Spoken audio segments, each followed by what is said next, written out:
शनिदेव को न्याय का देवता माना जाता है। अपने जीवन काल में प्रत्येक व्यक्ति को शनिदेव की वक्र दृष्टि का सामना करना पड़ता है। मनुष्य, देवता, दानव, ऋषि, मुनि सबको इनकी वक्र दृष्टि का सामना करना पड़ता है। यहाँ तक कि भगवान शिव को भी एक बार इनकी वक्र दृष्टि का सामना करना पड़ा। पौराणिक कथा के अनुसार एक बार शनिदेव भगवान शंकर के धाम हिमालय पहुंचे। प्रणाम महादेव। आइए शनिदेव, आज कैलाश पर आना कैसे हुआ? महादेव, आप तो जानते ही हैं कि मेरी वक्र दृष्टि का प्रभाव एक ना एक बार सभी राशियों पर पड़ता है और उस समय से सभी को गुजरना पड़ता है। हे प्रभु, मैं आपको ये बताने आया था कि समय के चक्र के अनुसार कल मेरी वक्र दृष्टि आप पर पड़ने वाली है, अर्थात कल मैं आपकी राशि में भ्रमण करूंगा। शनिदेव की बात सुनकर भगवान शंकर जी हैरान रह गए और पूछा, हे शनिदेव, आप कितने समय तक अपनी वक्र दृष्टि मुझ पर रखेंगे? प्रभु, कल 1.25 प्रहर तक मेरी वक्र दृष्टि आप पर होगी। ऐसा कहकर शनिदेव भगवान भोलेनाथ को प्रणाम करके वहां से चले गए। अब शनिदेव की बात सुनकर महादेव सोच में पड़ गए। महादेव, सुना है शनिदेव की वक्र दृष्टि जब किसी पर पड़ती है तो उसे बहुत सी समस्याओं से गुजरना पड़ता है। अब आप शनि की वक्र दृष्टि से कैसे बचेंगे? नंदी, शनिदेव की वक्र दृष्टि से बचने के लिए मेरे पास एक ही उपाय है कि मैं शनिदेव के सामने न आऊं। ये कैसे संभव है प्रभु? शनिदेव तो कल दोबारा फिर आ सकते हैं। इसका भी उपाय है मेरे पास। नंदी, मैं कुछ समय के लिए पृथ्वी लोक पर जा रहा हूँ। देवी पार्वती जब पूजा करके लौटें तो उन्हें बता देना कि वो मेरी चिंता ना करें, मैं समय से लौट आऊंगा। भगवान शिव शनिदेव की वक्र दृष्टि से बचने हेतु धरती लोक पर आ गए। उन्होंने शनिदेव और उनकी वक्र दृष्टि से बचने के लिए एक हाथी का रूप धारण कर लिया। गज रूप में वे जंगल में इधर उधर घूम रहे थे। जंगल में घूमते घूमते भगवान शिव को भूख और प्यास लगने लगी। तभी उन्हें एक नदी नजर आई। वो जैसे ही नदी के पास पानी पीने के लिए पहुँचे तभी उन्हें कुछ शिकारियों का शोर सुनाई दिया। अरे वो देखो हाथी, पकड़ो उसे, पकड़ो, जल्दी से पकड़ो, कितना सुंदर हाथी है। हाँ, ये हाथी देखने में बहुत सुंदर है, इसे पकड़ लेते हैं। अरे ये शिकारी तो मेरी ओर ही आ रहे हैं, मुझे इनसे बचना होगा। भगवान शिव नदी से पानी पी भी नहीं पाए थे कि शिकारी उनके पीछे दौड़ने लगे। वो उन्हें पकड़ना चाहते थे। भगवान शिव हाथी के रूप में दौड़ने लगे।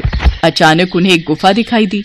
वो रही गुफा, पर मैं इस छोटी सी गुफा में इतनी देर नहीं रह सकता। हाथी गुफाओं में नहीं रह सकते, पर क्या करूं? इनसे बचने के लिए मुझे यहाँ कुछ देर ठहरना ही होगा। लगता है जंगल में कहीं और भाग गया है वो हाथी। चलो वापस चलते हैं। हाथी को वहाँ न पाकर सारे शिकारी लौट गए। भगवान शिव उस गुफा में बहुत देर छिपे रहे। भगवान शिव को हाथी के रूप में 1.25 प्रहर तक का समय व्यतीत करना पड़ा। शाम होने पर भगवान शंकर ने सोचा, अब दिन बीत चुका है, अब शनिदेव की वक्र दृष्टि का मुझ पर कोई असर नहीं होगा। अब मुझे कैलाश वापस लौट जाना चाहिए। ऐसा सोचकर भगवान शंकर पुनः कैलाश पर्वत लौट आए। भगवान शंकर प्रसन्न मुद्रा में जैसे ही कैलाश पर्वत पर पहुंचे तो उन्होंने शनिदेव को उनका इंतजार करते पाया। भगवान शंकर को देखकर शनिदेव ने हाथ जोड़ प्रणाम किया। प्रणाम प्रभु। अच्छा, तो आप मुझ पर अपनी वक्र दृष्टि डालने के लिए यहाँ विराजमान हैं। किंतु अब तो समय बीत चुका है शनिदेव, आपकी दृष्टि का मुझ पर कोई असर नहीं हुआ। देखिए, मैं तो पृथ्वी लोक से पूरा दिन व्यतीत करके वापस भी लौट आया। प्रभु, मेरी दृष्टि से न तो देव बच सकते हैं और न ही दानव। यहाँ तक कि आप भी मेरी दृष्टि से नहीं बच पाए। मेरी वक्र दृष्टि आप पर पड़ी थी।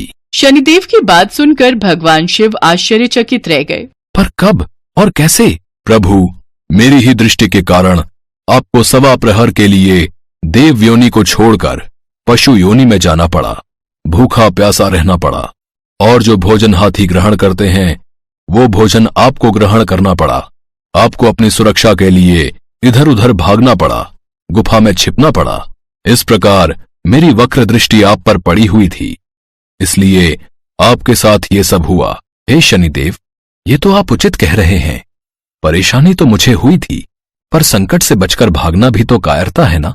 हमें तो सदैव संकट का सामना करना चाहिए, और साहस से यदि कठिनाइयों का सामना किया जाए तो कठिनाइयां अपने आप जीवन से गायब हो जाती हैं। यदि हम कठिनाइयों से डरते रहें तो कभी भी हम जीवन में अपने लक्ष्य को नहीं पा सकते। अति उत्तम शनिदेव, जय हो प्रभु। शनिदेव की न्यायप्रियता देखकर भगवान शंकर प्रसन्न हो गए और उन्होंने शनिदेव को अपने हृदय से लगा लिया। इस कहानी के द्वारा दी गई सीख हमें यही दर्शाती है कि मनुष्य को जीवन में बहुत से संघर्षों का सामना करना पड़ता है, पर जो भी व्यक्ति कठिनाइयों से लड़कर और मुश्किलों से जीतकर अपने लक्ष्य को प्राप्त करता है, वास्तव में वही महान है। इसलिए हमें अपने जीवन में सदैव साहस से काम लेना चाहिए।